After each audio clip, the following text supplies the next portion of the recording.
I never thought a dull Tuesday morning would flip my whole world upside down.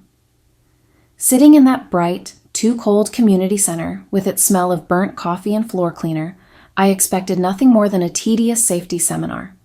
My mind had already checked out, somewhere between the stale donuts and the instructor's over-rehearsed jokes, until he walked in. He wasn't what I expected. Younger, sure, maybe mid-20s, but it wasn't just the age difference that caught me off guard. It was the way he moved, like he belonged anywhere he decided to stand. Not arrogant. No, it was quieter than that. He had this steady confidence, like he didn't need to prove a thing to anyone.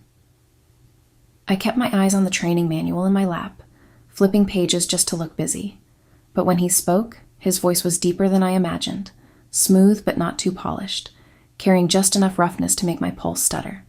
He asked for a volunteer for the first aid demo, a casual, almost lazy request, but when his eyes landed on me, it didn't feel casual at all.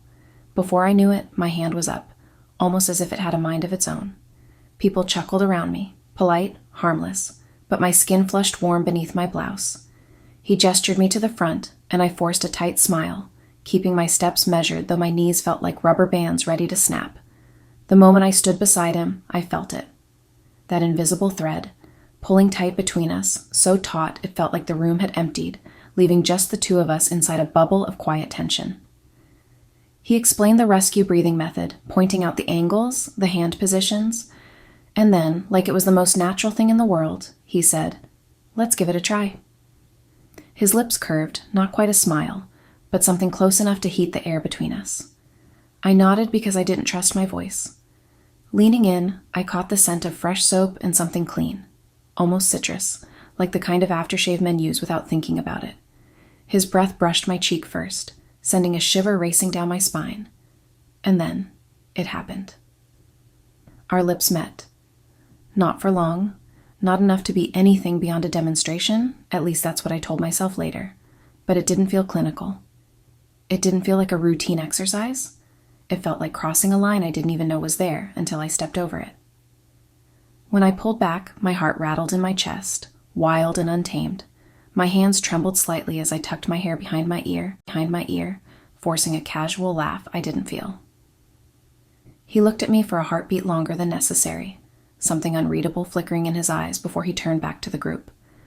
I returned to my seat, cheeks burning, barely hearing the rest of the instructions. My mind was miles away, stuck on the brush of his lips, the way my body had betrayed me by wanting more. Sitting there, pretending to listen, I realized something dangerous. I wasn't just alive in that moment. I was awake. The next few days I tried to drown my mind in routine, folding laundry with mechanical precision, answering emails like my life depended on it. But no matter how hard I worked to stay numb, my senses betrayed me at every turn. The sharp scent of lemon soap in the office bathroom reminding me too much of the clean, subtle fragrance that clung to him. And every time it hit my nose, my chest tightened as if I had inhaled fire instead of freshness, and I hated how easily my thoughts slipped back to that moment, to the way my skin had prickled under his closeness, like static before a storm, no matter how much I scolded myself for it. Even during lunch breaks, surrounded by harmless chatter about weekend plans and grocery lists, I found my gaze drifting to empty corners of the room, as if expecting him to appear from thin air, and my heart would thud at the absurdity of it.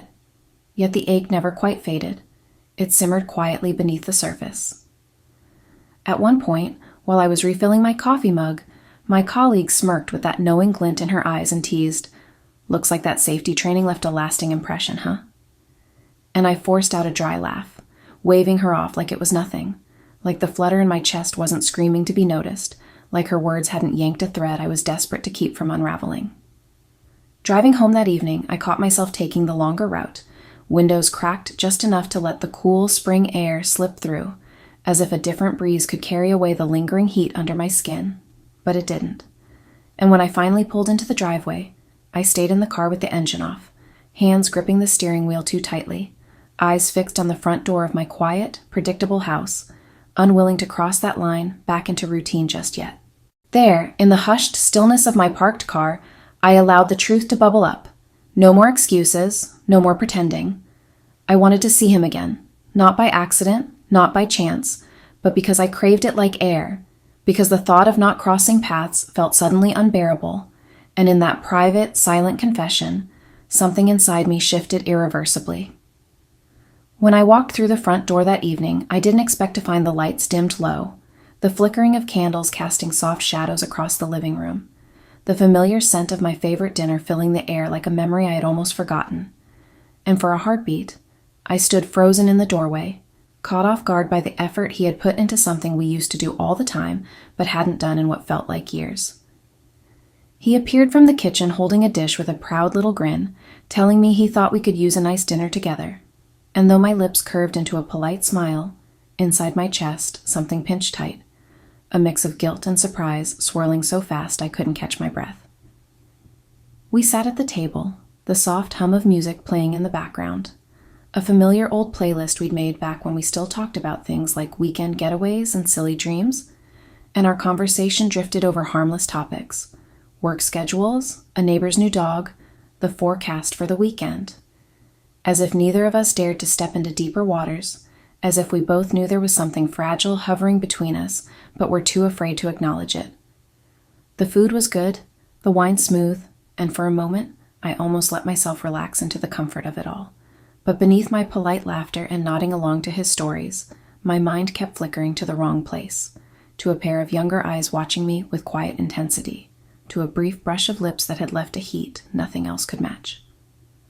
After dinner, as I carried plates to the sink, he came up behind me so quietly I didn't hear him until I felt his arms circle my waist, his hands settling at my hips with a gentle firmness that made my breath catch, and before I could react, he turned me toward him and kissed me, not rushed, not forced, but with a tenderness that startled me more than if he had been aggressive, because for a split second it felt like something real, like maybe the embers between us still had a spark left. I let myself lean into it, just long enough to feel the warmth of his mouth against mine, the weight of his familiar embrace, but as the kiss lingered, a hollow ache spread through my chest, and I realized with a clarity sharper than any blade that I wasn't feeling what I should have been feeling, that even in this moment of effort and affection, my mind betrayed me, comparing every movement, every breath, every innocent brush of lips to that fleeting, forbidden contact with the young man at the training, and no matter how much I wanted this kiss to fill the emptiness, it only made the void feel wider. The Saturday sun was warmer than expected, casting bright light over the small community park where half the town seemed to have gathered, laughter and easy conversation filling the air as volunteers bustled around with brushes and paint cans, but all the cheerful noise faded into background static the instant I spotted him across the lawn, leaning casually against the supply table, a brush twirling between his fingers like he had all the time in the world, and when his eyes lifted to meet mine, it felt like every particle of air between us snapped tight, invisible threads pulling my breath short, even though I told myself there was nothing here, nothing at all but coincidence. I forced my lips into a polite curve, pretending to focus on the battered bench in front of me, but I could feel his gaze trailing along my skin, warm and direct, as if he was tracing lines no one else could see. And before I had a chance to look away, he strolled over, the sunlight catching in his hair, and with a crooked grin he said, "Looks like you picked the best spot in the park." His tone easy but layered with something more, something that made my pulse stutter despite every warning bell screaming in my head. I answered too quickly, too brightly, a little laugh slipping out as I replied, "Well, someone has to make this place look halfway decent." And the moment the words left my mouth, I knew they carried more warmth than they should have, a spark I hadn't meant to show, but couldn't quite extinguish.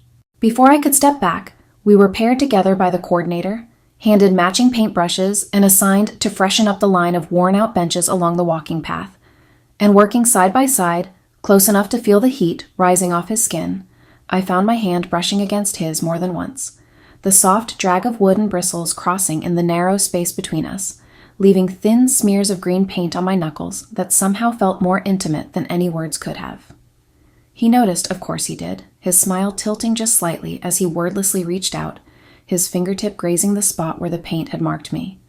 And though it was innocent enough to anyone watching, to me it felt like an unspoken dare, like he was testing the edges of my restraint just to see if they would hold. We kept our heads down, kept our conversation light, but the air crackled between us, charged with a current we both pretended not to feel, and even surrounded by neighbors and families, and harmless community chatter, the space between us felt dangerously private. Like the whole park had narrowed to just this moment, just this risky, quiet game we were both too far into to stop now.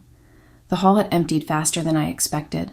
Folding chairs stacked against the walls, leftover flyers scattered like fallen leaves, and as I gathered stray papers from the floor, I told myself I was just being helpful, just staying a few extra minutes to tidy up, but the truth curled tighter in my chest when I saw him still there across the room, crouched by the display table, packing up supplies with no sign of hurry, as if he too had found an excuse to linger in the quiet. And when our eyes met over the half-dismantled booth, my breath caught before I could stop it, a silent admission neither of us dared put into words. Without thinking, I carried the box of decorations toward the storage room, hoping the distance would cool the fire smoldering under my skin, but as soon as I pushed open the door to the dim, cramped space, I heard his footsteps follow, steady and unhurried, and when I turned, he was there, close enough to feel the heat radiating from his body, close enough that the air between us felt heavy and thin all at once. I wanted to step back, to say something safe, something that would shove this dangerous moment back into its box, but he reached for me without hesitation, his hands finding my waist, pulling me toward him like we had already crossed every line, and before my mind could catch up, his mouth found mine, fierce and hungry, tasting of something wild and reckless that I had long forgotten I even craved. I didn't resist, not for a heartbeat, not for a breath, my arms wrapping around his neck as if they belonged there, my body pressing into his as if it had been waiting for this moment all along, and the rush of heat between us drowned out everything else, every sound, every thought, every warning I should have heard but chose to ignore. His fingers curled at my back, mine tangled in his shirt, and the world narrowed to just the two of us, tangled in a mess of breathless need until the sharp creak of the door behind me snapped the spell like a whip crack. And I froze, every muscle in my body locking as I turned my head to see my husband standing in the doorway, his face pale beneath the harsh fluorescent light, his eyes wide and hollow as they took in the scene before him. Time slowed to a crawl, the silence stretching so loud it roared in my ears, and in those few agonizing seconds, none of us moved, none of us spoke, trapped in the unbearable weight of truth hanging thick between us. And as my lips parted to say something, anything that might mend the fracture, I found no words waiting on my tongue, only the raw ache of guilt choking the breath from my lungs, and then he turned without a sound, without a question, disappearing down the hall and out of sight, leaving me stranded in the ruins of my own recklessness. The house felt colder than it had any right to be, even with the sun pouring through the windows each morning like it always had, but now its light seemed too harsh, too revealing, as if it was casting long, unforgiving shadows across the silence that had settled between us, and my husband barely spoke beyond the bare necessities, his words clipped and hollow, like he was rationing them to avoid slipping into the kind of conversation that could shatter what little remained between us. He moved through the rooms like a guest in his own home, eyes skimming past me without landing, and every time I opened my mouth to speak, the weight in my throat pinned the words down before they could escape, leaving me stranded in the thick quiet, choking on regrets too heavy to swallow.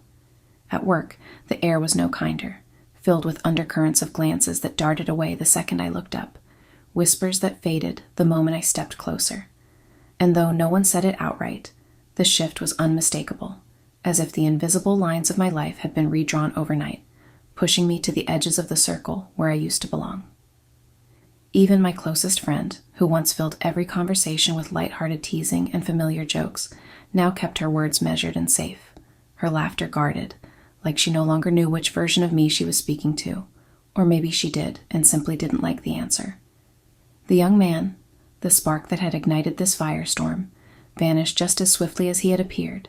No texts, no calls, no lingering glances across crowded rooms, leaving me with nothing but the ghost of his touch and the raw, unanswered ache that pulsed beneath my skin every time I let my guard slip for even a moment. I told myself I deserved this, that I had invited it all in with open arms, but knowing that truth didn't make the loneliness any less brutal. And one gray afternoon, I found myself in a quiet corner of my usual cafe, hands wrapped around a cup of coffee gone cold, long before I'd taken a sip, my gaze fixed on the street beyond the rain-streaked glass, and as if fate still had one final cruelty to offer, I saw him, my husband, passing by on the sidewalk, his shoulders hunched against the wind, his eyes locked straight ahead, never once flickering toward the window where I sat aching to be seen. I watched him move past me like I was nothing more than part of the scenery, something forgettable and faded, and as my fingers tightened around the cooling ceramic, I lowered my eyes to the table, swallowing the bitter truth that had been chasing me from the start. I had lost everything, not in one violent moment, but piece by quiet piece, until there was nothing left but silence.